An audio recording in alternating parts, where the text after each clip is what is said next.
Oke, kita lanjutkan tentang kita punya tujuan pembelajaran ya. Artinya sebenarnya tujuan pembelajarannya apa kan itu. Kita bagaimana sih pembelajaran tari itu di SD gitu kan. Di SD itu kita mengajar tari itu tidak memberikan contoh untuk ditiru oleh siswa SD karena fisiknya itu berbeda dengan kita. Jadi sehingga kalau tari anak SD itu guru itu di sana sebagai fasilitator. Jadi bagaimana guru itu bisa memotivasi siswa untuk bergerak, itu yang penting. Siswa itu tidak identik harus seperti kita geraknya. Jadi yang penting dia istilahnya tuh enjoy, bergembira, terus kita pun bersama-sama dengan dia seperti bermain gitu. Makanya istilahnya disebut juga tari-tari rekreasi. Tari rekreasi itu tari yang tidak memaksakan gerak kepada siswa. Tari yang tidak membuat siswa itu berpikir, terus beban, itu tidak perlu. Siswa itu kita suruh sekarang dia misalnya kita pembelajarannya itu bisa jadi melalui ada istilahnya itu Jacqueline Smith mengatakan ada rangsangan ya. Dalam pembelajaran tadi di SD itu ada rangsangan. Rangsangan itu ada rangsangan kinestetik namanya. Rangsangan kinestetik itu bagaimana sebuah itu kinestetik itu dari gerak. Bagaimana ketika siswa itu melihat suatu gerak lalu terangsang dia untuk bergerak, tetapi geraknya tidak harus identik dengan apa yang dilihatnya. Jadi kalau misalnya dia melihat seperti ini, satu, ini misalnya kan, dia melihatnya satu, dua, tiga gitu misalnya, dia tidak, kalau dia lakukan gini-gini aja terus ya enggak apa-apa. Yang penting bagaimana guru bisa memanfaatkan geraknya itu untuk disusun di dalam kelas pembelajaran tari. Untuk bisa geraknya itu mengikuti musik. Ketika dia melakukan gerak misalnya misalnya misalnya ini, dia gini-gini aja. Jadi kalau misalnya tum tak misalnya gitu. Nah, ternyata dia tidak mampu untuk memutar seperti ini. Jadi tidak mampu dia hanya mampu tum tak tum.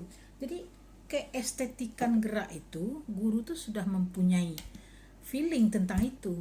Ketika siswa melakukan gerak yang berbeda dengan apa yang dilihatnya, itu guru tinggal mengarahkan kemana dia.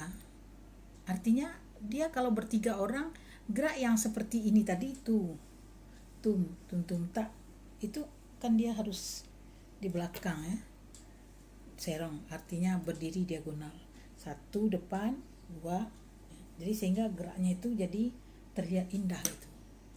Kalau misalnya dibawa ke sini, nah itu dia harus satu baris. Itu kemampuan menata itu yang harus dimiliki oleh guru. Ketika siswa melakukan gerak itu misalnya naik ke atas tuh, dua, nah Anda menyuruh seperti itu, ternyata dia hanya mampu tuh, dua, tiga, dia mampu seperti itu. Dia tidak mampu menarik ke atas, putar lalu tusuk ke atas, dia tidak mampu siswa itu, karena gerak itu berat untuk dia. Jadi dia hanya bisa tuh, dua, tiga, dia seperti itu, diarahkan saja, suruh dia maju 8 kali sambil dia tangannya ke atas ke bawah, lalu temannya selang-seling secara berselang-seling, nomor 1 maju, nomor 2 ke belakang, nomor 3 maju lagi, nomor 4 mundur misalnya gitu, seperti itu. Jadi kita arahkan saja supaya dia pun senang. Kemampuan belajar siswa untuk tari di SD itu, dia bagaimana dia senang merasakan gerak itu suatu yang memberikan manfaat untuk dia. Terus dia beban belajar itu matematik misalnya, semua mata-mata pelajaran yang lain tuh ter terbebani bagi dia itu, jadi dia jadi plong gitu, jadi plong, jadi dia senang gitu, itu yang penting. Dan dia meminta-minta lagi kepada guru untuk besok kita belajar apa lagi bu, misalnya seperti itu yang kita inginkan dalam pembelajaran tari di SD. Karena pembelajaran tari di SD itu kan untuk supaya dia confident. Jadi oleh karena itu gerak-gerak untuk anak SD itu tidak tidak berat, tidak ringan. Tekniknya itu tidak ringan. Jadi kalau semampu dia, kalau mencat satu kaki bisa, tidak bisa dia satu kaki, dua kaki meloncat misalnya, meloncat seperti katak gitu kan, meloncat, meloncat gitu kan. Kalau dia tidak bisa meloncat satu kaki, dia oleng-oleng gitu, ya tidak usah kita paksakan, itu yang sangat perlu sekali. Kemudian satu lagi, gerak-geraknya itu berasal dari dia sendiri. Ketika kita menerangkan, ada siswa yang dia tuh seperti mengantuk, dia begini saja, lalu kita suruh dia, ayo Rina, misalnya namanya Rina atau Rini, kenapa gitu kan, coba temannya dekat-dekat dengan dia, suruh seperti ini, lalu tuh, jadi dia seperti ini, 1, 2, 3, 4, 5 nih, ini gini nih, ini 5, 6, 7, 8. Nah jadi kan seperti itu, dia tuh, jadi dia jadi siswa itu dia jadi melakukan gerak itu seperti dari sini tuh, 2, ting ting ting ting ting ting ting ting ting, tum tum tum tak tum tum tum tak tum tum tum tak tum. Nah itu, nah suruh dia berdiri, coba berdiri melakukan gerak itu seperti apa gitu, mainkan kakinya, gerakkan kakinya, ditambah dikombinasikan dengan gerak kaki. Nah sebenarnya itu, jadi oleh karena itu saya memang tidak cenderung Anda di SD itu meminta tari-tari tradisi, saya tidak cenderung sebenarnya. Untuk apa itu? Karena Anda tidak akan mengajar tari itu nanti di kelas. Jadi oleh karena itu saya sarankan Anda membuat untuk mid semester, Anda tugasnya berkelompok, walaupun nanti akan pakai Zoom atau bagaimana.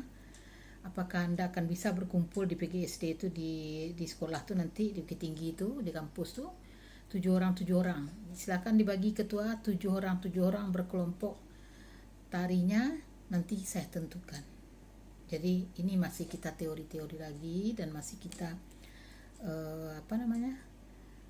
masih kita memahami bagaimana menari itu seperti apa, pembelajaran itu seperti apa. Ya pembelajaran itu dia tidak dipaksa untuk menerima gerak dari kita, dia tidak dipaksa geraknya identik dari guru tidak boleh memaksa siswa gerak tari seperti ini, tangan kamu salah gitu, jangan lari dia dari belajar kesenian. Jadikanlah siswa itu senang belajar kesenian, sehingga pembelajaran kesenian tuh menjadi enjoy, relax gitu kan.